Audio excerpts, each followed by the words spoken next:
யாழ் சமையல் அன்பு உள்ளங்களுக்கு இனிய இந்நேர வணக்கம். இன்றைக்கு நாங்கள் 3 விதமான சம்பல்கள் செய்ய போகிறோம். விரத காலத்துக்கு ஏற்ற சம்பல் மாதிரி செய்ய போகிறோம். முதலாவது நாங்கள் உருளைக்கிழங்குல சம்பல் போட போகிறோம். வாங்கோ தேவையான பொருட்களை பார்ப்போம்.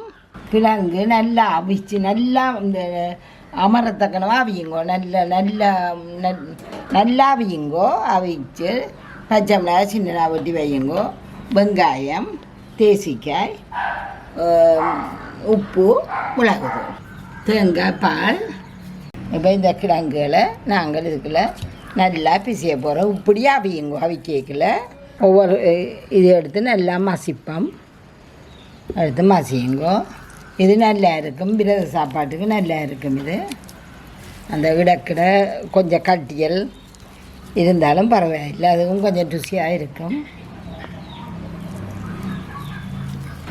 அப்படியே எல்லாத்தையும் மசியுங்கோ. இப்போ நாங்கள் இந்த கிழங்கை மசிச்சிட்டோம். இனி நீங்கள் நாங்கள் இந்த வெங்காயத்தை போடுங்கோ. வெங்காயம் இதெல்லாம் அளவில்லை. நீங்கள் இவ்வளோத்துக்கு கூட போடுறீங்களோ இருந்துச்சேண்டா கூட போடலாம். இல்லாட்டி இருக்கிற அளவு போடலாம். நீங்கள் அளவண்டி இல்லை. பச்சை மிளகாய் போடுங்கோ. மிளகுத்தூள். இந்த மிளகு இந்த கரகரண்டை அரைச்சிங்கண்டா தான் நல்லா இருக்கும். நல்லா பட்டா அரைச்சிடாதீங்க. ஆனால் சம்பல் போடுறதுக்கு உடனே அரைச்சி உடனே போடுங்கோ. பழைய தூளை போடாதீங்க. உடன் தூள் போடல வாசமும் கூட மனம் குணம் ரெண்டுமே அதில் இருக்கும். உப்பு,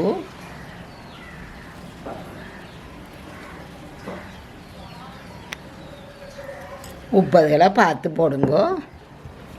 இப்போ இதுக்குள்ள இந்த தேசி பிடியையும் பாதி புளிஞ்சு விட போகிறோம்.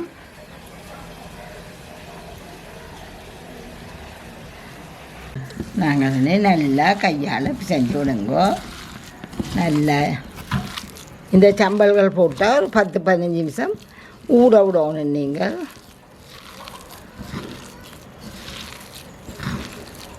இது விரத சாப்பாட்டுக்கு நல்ல ஒரு சம்பல் நல்லா இருக்கும். புள்ளிகளும் விரும்பி சாப்பிடுவோம். மற்றது இது அவசரத்துக்கு நீங்கள் ஒன்று இல்லாட்டி பிள்ளைகளுக்கு பான் ரொட்டியல்லையும் பூசி கொடுக்கலாம். கொஞ்சம் பட்டரை இதுக்குள்ள போட்டுட்டு இதுலேயும் பூசி கொடுக்கலாம். இப்போ நாங்கள் இதுக்குள்ள இந்த பாலை விட போகிறோம். இது முதலாம் பால் எடுத்து வச்ச நாங்கள் பார்த்து விடுங்கோ.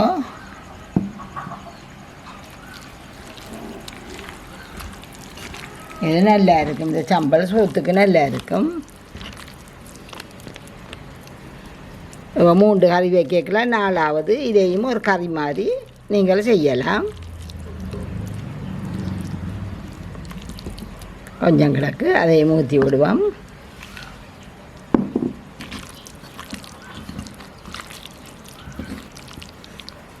இதே மாதிரி செய்யுங்க. இப்படியே வேணும்.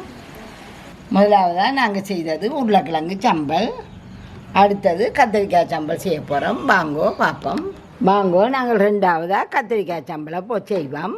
தேவையான பொருட்களை பார்ப்போம். கத்திரிக்காய் வந்து நீங்கள் இப்போ சம்பளம் போட போகிறோண்டா காலம்புரிய நல்ல வடிவாக கழுவி இதை உலர விட்டுறணும். நல்லா காஞ்சி போய் இருக்கணும். அப்போ தான் எண்ணெய் பூசினா எண்ணெய் வடிவாக ஒட்டும். வெங்காயம், பச்சை மிளகாய், தேசிக்காய், எண்ணெய், முதலாம்பால், மிளகுத்தூள், உப்புத்தூள்.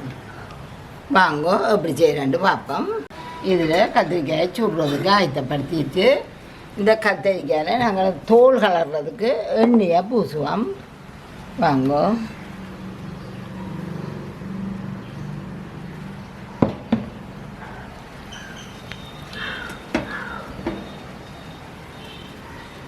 நல்ல வடிவாக பூசி எண்ணெயும் பூசலாம். இது பிரயோசனம் இல்லை.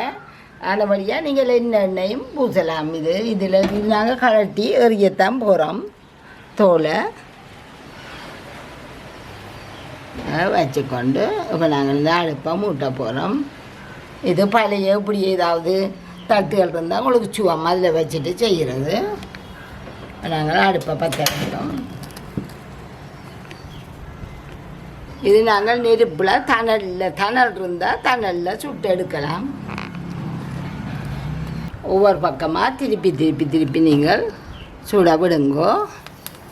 கொஞ்சம் மெல்லிய நெருப்பில் விடணும். ஆக பெரிய நெருப்பண்டைகளை எரிக்க பார்க்கும். கத்திரிக்காய் சுட முதல் நீங்கள் வடிவாக பார்க்கணும். அதில் சூத்த குத்தி இருக்குதா புழு குத்தி இருக்குதாண்டுலாம் வடிவாக பார்க்கணும். அப்படியே சுற்றி இந்த கத்திரிக்காய் கறுக்கு மட்டும் வடிவாக உள்ளுக்கெல்லாம் வேகும். உள்ளுக்கு வேகுறண்டா வெளித்தோல் கறுக்கும். அது மட்டும் இதை சுட்டெடுங்கோ. இப்போ நல்லா சுடுபட்டுட்டுது. இதை நாங்கள் வலுக்குறைவு இப்படி நெருப்பில் சுடுறது, இப்படி கேஸ் குக்கரில் சுடுறது, நெருப்பு தணல்லையே வச்சு எடுக்கிறோம் நாங்கள். இப்போ நாங்கள் இதை அடுப்பை நிப்பாட்டி போட்டு நல்லா ஆற விடுவோம்.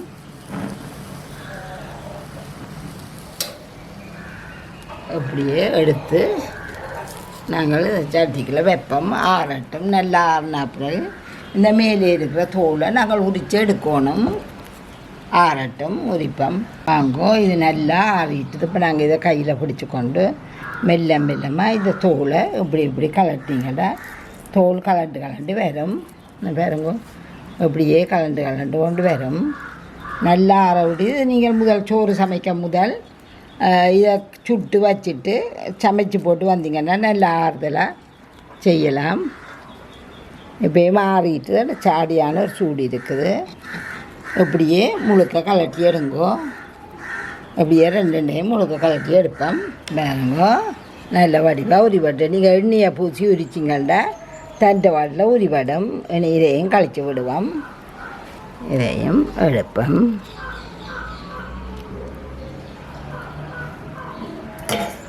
நல்ல வடிவாக சமைச்சு போட்டு நீங்கள் சோறு காய்ச்ச முதல்ல சுட்டு வச்சுட்டு பேந்து ஒண்டா செய்யுங்கோ. இப்போ நாங்கள் இந்த வெங்காயம் இதுக்கு மேலே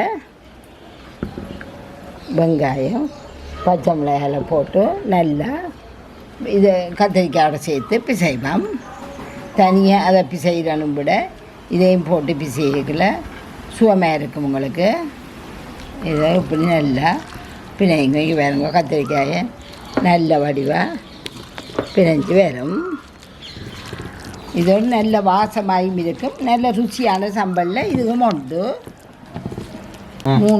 மூன்று விதமான ஒரு சம்பல், ருசியான சம்பல்கள் பாருங்க. நல்ல வடிவாக இந்த வெங்காயம் அதுகளெல்லாம் சேர்ந்துட்டுது. இனி நாங்கள் இதுக்குள்ள உப்பு, இது கலவான உப்பை போடுவோம். எப்பையும் உப்பை டப்பண்டா அள்ளி கணக்கியாக போட்டுறாதேங்கோ. அளவாக போட்டு பார்த்துட்டு காணாட்டி போடலாமே. உங்களோட வீட்டில் நீ அந்த உப்பு இருக்க போதும். எல்லாத்தையும் அவசரப்பட்டு அள்ளி போடாதேங்கோ. இது மிளகையும் போடுவோம். போட்டு இதுக்குள்ளேயே நாங்கள் தேசி புளியையும் விடுவோம். அப்போ இதுக்குள்ளேயும் இந்த முதலாம்பாலை விட போகிறோம். வேணுங்கோ. ஆக சலண்டு விட்டுறாதீங்கோ. இப்போ நாங்கள் இதண்டேக்கில் கணக்காக வரும். எல்லாத்தையும் கலந்து விட்டோன்னு கணக்காக வரும். இந்த பால் சலண்டு தண்ணி ஆக அளவுக்கு மிஞ்சி இருக்கத்தக்கனாக விட்டுறாதீங்கோ. இது நல்லா இருக்கும் சாப்பாட்டுக்கு. வெங்காயம், பச்சை மிளகாய், இந்த கத்தரிக்காய், அதோட புளிப்பு எல்லாமே சேர்க்கல உங்களுக்கு அந்த சோத்துக்கு நல்ல ருசியாக இருக்கும். இது நாங்கள் செய்த ரெண்டாவது சம்பல். ரெண்டாவது கத்திரிக்காய் சம்பல் முடிஞ்சது. இனி நாங்கள் தக்காளி பழத்தில் சம்பல் போட போகிறோம்.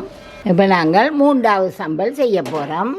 தக்காளி பழ சம்பல். வாங்க, தேவையான சாமான்களை பார்ப்போம். தக்காளி பழம், உள்ளி, வெங்காயம், செத்தல் மிளகாய், உப்பு, எண்ணெய். இப்போ நாங்கள் கொஞ்சம் எண்ணெயை விட்டுட்டு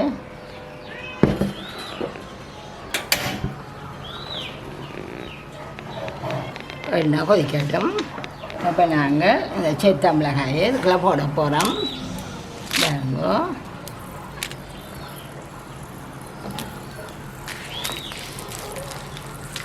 இப்போ இந்த செத்தல் இது கொஞ்சம் உள்ளுக்குள்ளே இருக்க விதிகள் எல்லாம் முருகத்தக்கணுமா நீங்கள் பொரிக்கணும். கொஞ்சம் கருப்புன்ற மாதிரி தான் வரும். கொஞ்சம் பார்த்து பொரியுங்கோ. இது நான் நல்லெண்ணெய் நாங்கள் சாப்பிட்ற எண்ணெயே விட்டு நான் இறக்குவோம். இறக்கி போட்டு இதுக்குள்ள நாங்கள் இந்த உள்ளியை போட போகிறேன். இதை போடுங்க.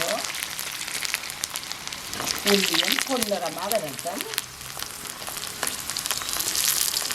சிவந்துட்டு இதையும் எடுப்போம்.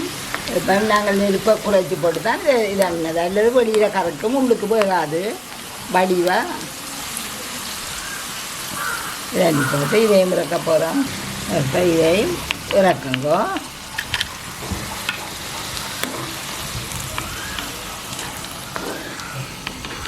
இதுக்குள்ள நாங்கள் இந்த தக்காளி பழங்களை போட போகிறோம். பாருங்கோ, இதான் முதல். இந்த இடம் கொஞ்சம் அவியே கஷ்டப்படும். அப்போ நாங்கள் அந்த பக்கத்தை போட்டு ரெண்டையும் நல்லா வதக்கி எடுப்போம். நல்லா தோல் வதங்க மட்டும் இந்த எண்ணெயில் வதக்கட்டும். கலக்க எண்ணெய் விடாதது காணும். திருப்பி விட்டு இதை வதக்கி இறங்குவோம். இதெல்லாம் விரத நீரத்து சாப்பாடுகள். விரதத்துக்கு நல்லா இருக்கும். இதெல்லாம் நீங்கள் செய்தீங்கன்னா இப்போ நாங்கள் இதை இறக்குவோம். தோல் எல்லாம் பார்த்தீங்களா உள்ளுக்கு நல்லா வெந்துட்டுது.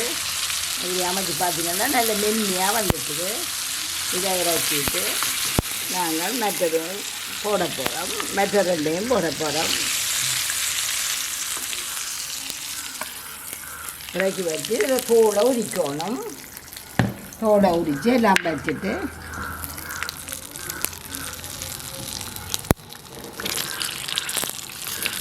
மெல்லிய நெருப்பில் மெல்லமாக செய்யும்போது சுடும். கொஞ்சம் ஆரம்பிட்டு இந்த அப்படி இப்படி தோல் எல்லாத்தையும் உரிப்போம். உரிச்சிட்டு உங்களுக்கு காட்டுவேன். சிலது உரிபட்டுக்குது. இந்த தோலை இப்படியே உரிச்சு எடுங்கோ. ஒன்று இறக்கப்போகிறோம். அதுக்கிடையில் இந்த மிளகாய் இருக்குது. இதை கையால் எங்களுக்கு அவ்வளோ பெருசாக மாசிக்க இயலாது. அப்போ நாங்கள் இதை 2 தரம் பல்ஸ் விடுவோம். அந்த கிரைண்டரில் போட்டு 2 சுற்றிட்டு வருவோம். உள்ளி இருக்கட்டும், அது கையால் மசிப்போம். இதையும் உப்பையும் ஒரு சுற்றிட்டு வருவோம்.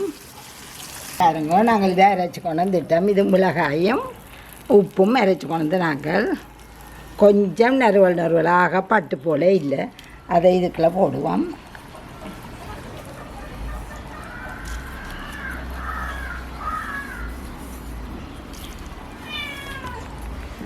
இப்போ இதுக்குள்ளேயே நாங்கள் இந்த தக்காளியை போட போகிறோம். பாருங்க, தோல் எடுத்த தக்காளி நல்லா மசிஞ்சு போச்சுது. தக்காளி, இந்த உள்ளி, இந்த வெங்காயம் எல்லாத்தையுமே ஒன்றா போட போகிறோம். இதுக்கெல்லாம் உப்பு போட்டு அரைச்சிட்டோம். உப்பை மறந்து திருப்பியும் போட்டுறாதேங்கோ. இவ்வளோ இருந்தாலும் இதுக்கு தேவை. இதை நல்லா பிசைஞ்சு எடுப்போம். இதை நல்லா பிசைங்கோ. நல்ல ருசியான சம்பல். இதுவும் ஒரு வித்தியாசமான ருசியான சம்பல். கொஞ்சம் முதலே செய்து நீங்கள் ஆற விட்டீங்களா உங்களுக்கு பிரச்சனை இல்லை. கையில் சுடுமண்ட இதே இல்லை.